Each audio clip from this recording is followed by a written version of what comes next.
my name is Kayla. I am a biblical naturopathic doctor if this is your first time joining me on my channel.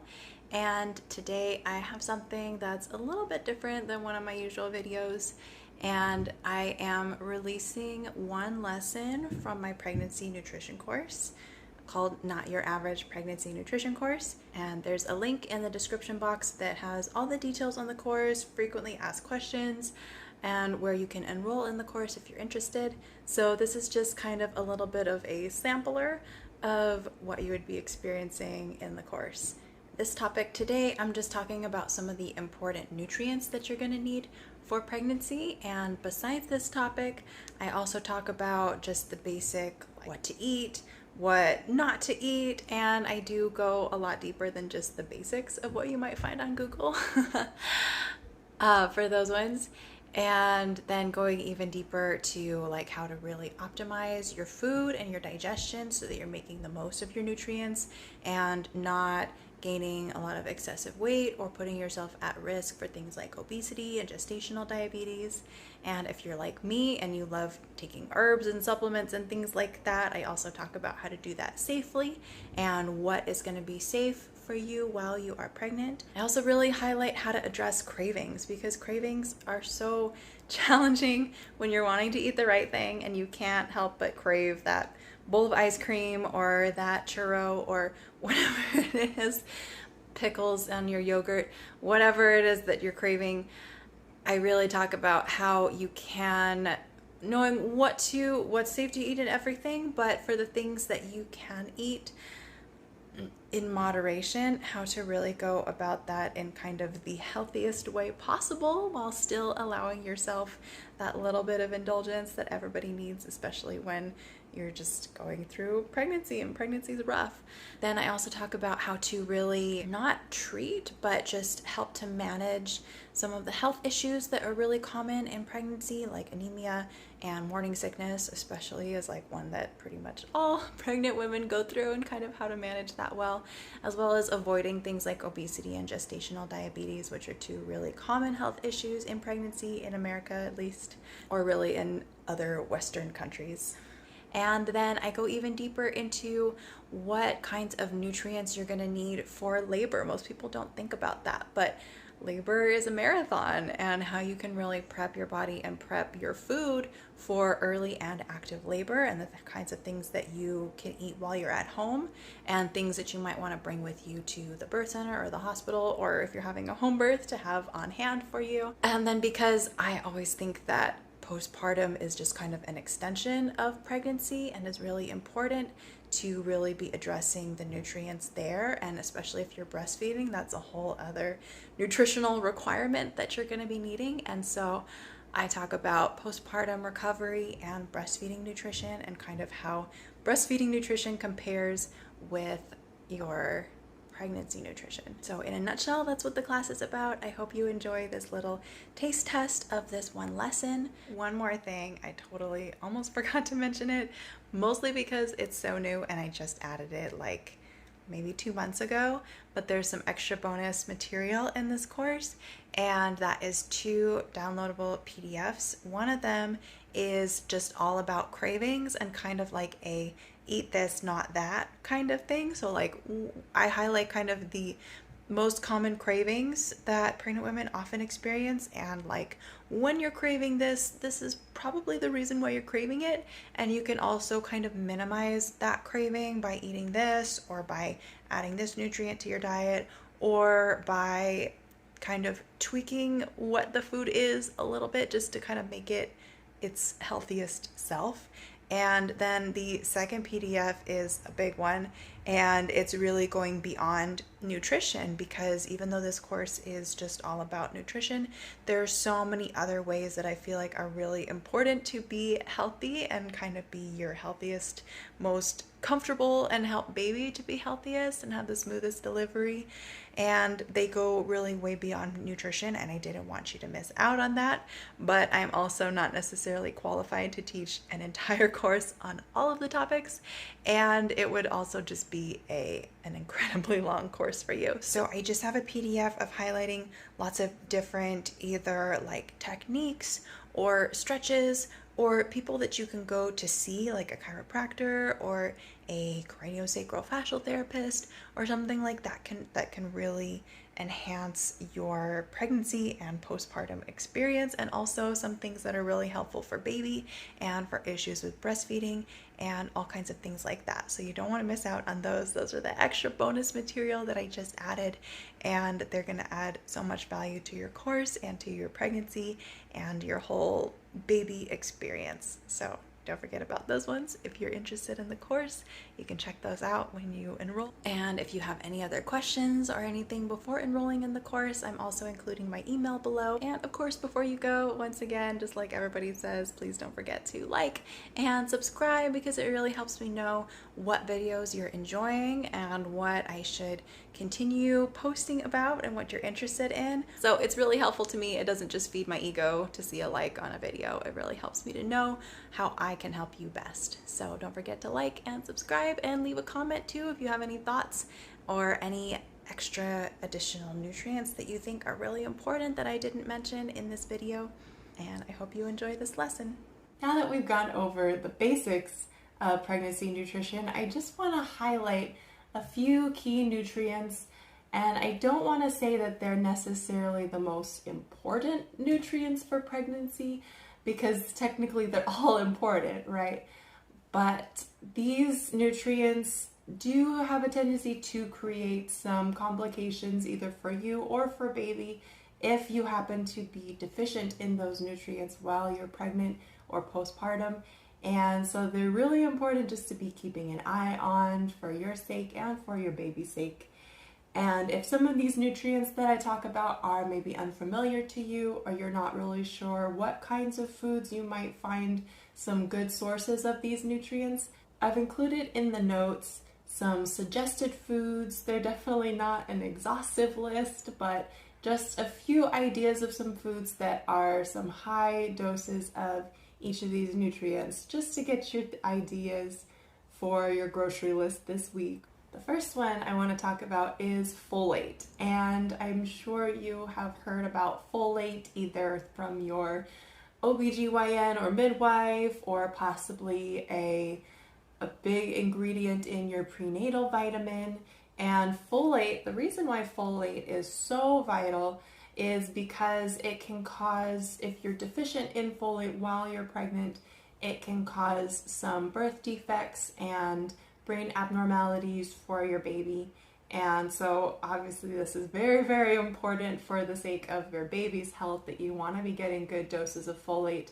It actually is really great for you as well, because folate is going to help with your hormone production and with the balance of hormones. And so it really just triggers everything in your body during this whole process. So it can contribute to you having an easier labor, you having better lactation if you're breastfeeding after your baby is born, and reduce postpartum depression, all kinds of great things. The reason why this is also because a lot of people, about 40 to 60% of people, have an MTHFR gene mutation, which is a whole other story. We'll go into it in another video, so don't worry about it right now. But just so you know, folate is an especially helpful nutrient for a lot of different reasons. And a lot of people are maybe more deficient than they think that they are because of this gene mutation. But we'll talk about that later. Next, I want to talk about choline, which is, if folate is Batman, then choline is kind of Robin. They like to go hand in hand, and choline helps to stimulate the folate use in your body. So while you're getting folate, you also really want to be getting choline in your body, and it has kind of the same or similar benefits that folate will have in your body. Next is another one that you're probably pretty familiar with, calcium, which we all hear about with building strong bones and drinking your milk and everything. So if you think about it, you want to not only be maintaining your own bone health while you're pregnant, but you are creating all of the little tiny bones in your baby's body. So calcium is going to be very, very important, not just for you, but for baby. The interesting thing about calcium is if you are deficient in calcium while you're pregnant, your body will actually, for the sake of your baby's health, will kind of pull or leach the calcium out of your own bones, which is helpful for baby, but it could mean that you have reduced calcium in your bones. And this is why so many women end up having osteoporosis and other bone issues later on in life, and why osteoporosis is more common in women, because they may not have replenished their calcium sources inside their body after they were pregnant. So get your calcium. It's not just in milk. You can see there's a lot of other foods where you can find calcium, especially if you don't do dairy or if you're vegan or for whatever reason can't have milk. The other one that goes hand in hand with calcium is vitamin D.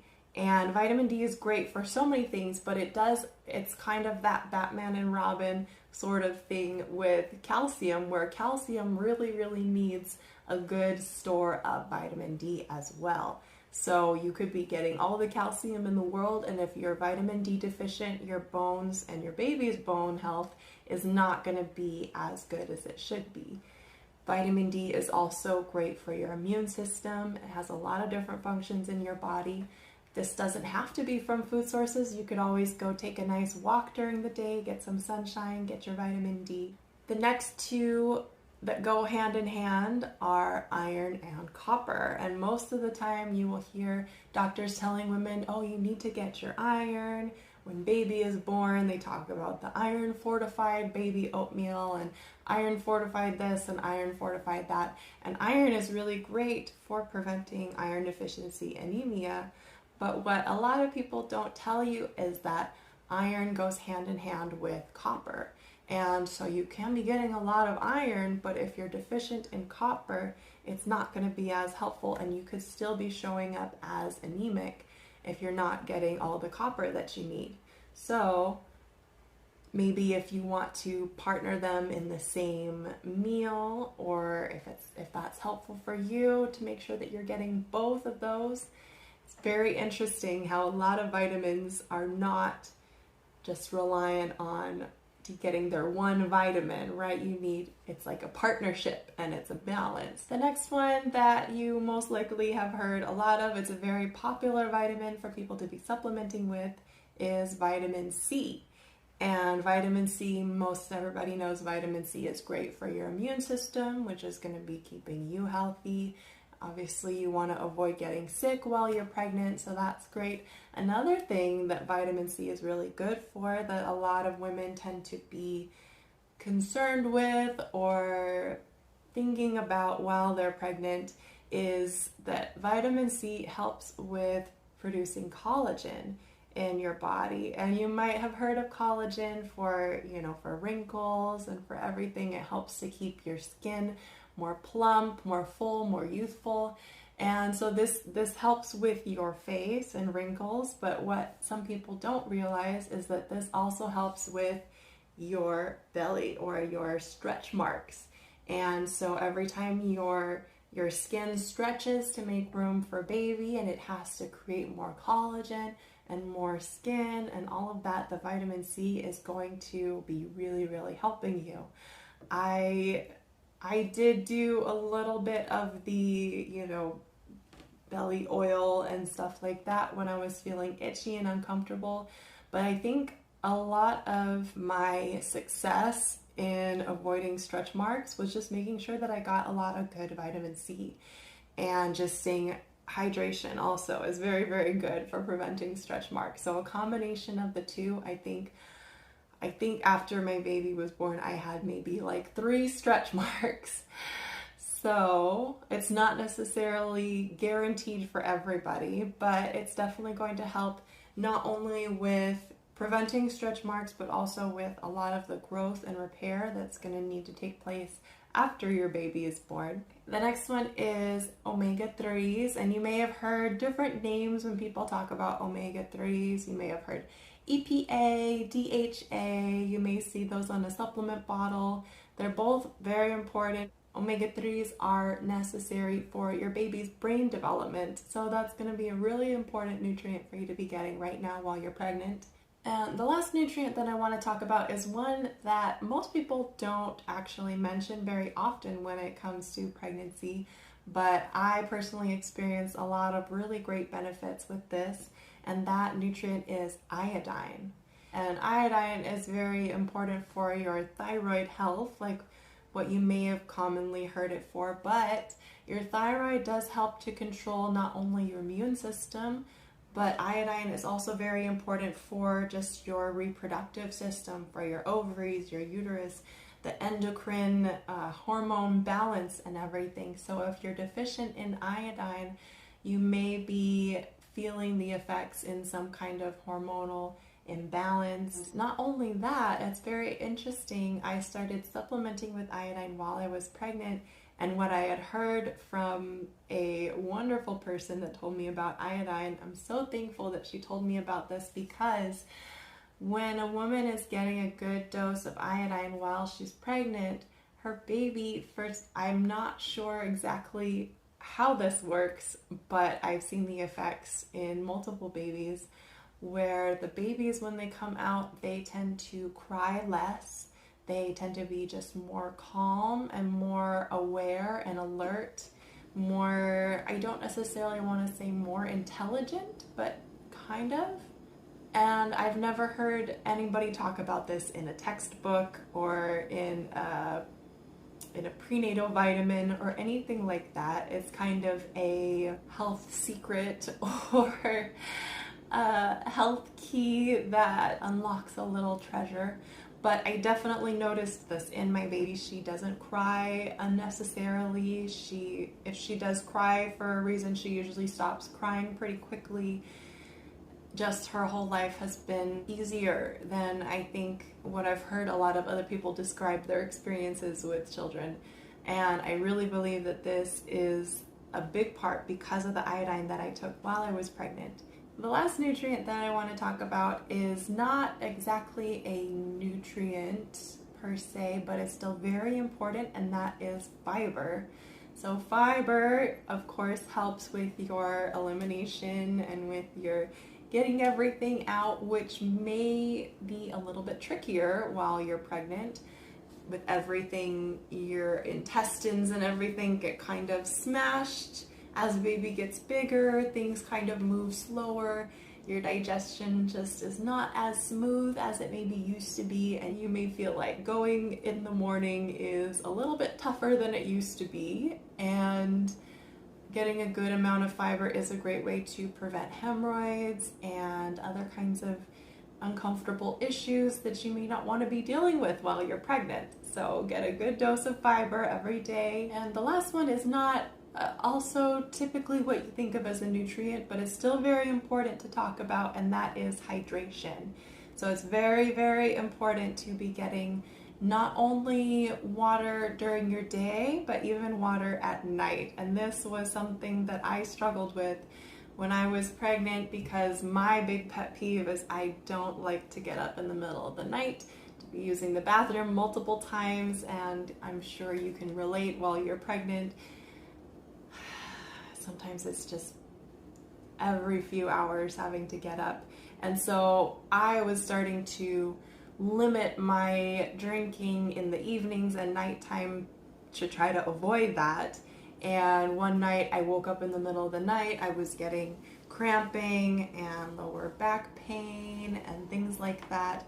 And I spoke with my midwife about it, and she said, no, you really need to be getting a lot of water, even at nighttime. It's very important, because what had almost happened was I had almost gone into preterm labor at about 25 weeks, and that wouldn't have been very good. So making sure you get your hydration will not only prevent labor complications, but it increases your blood volume, which you and your baby both need, since you're getting a lot more blood through your body right now. It also can help to prevent constipation and swelling. It keeps the amniotic fluid full and healthy, which is what your baby really, really needs.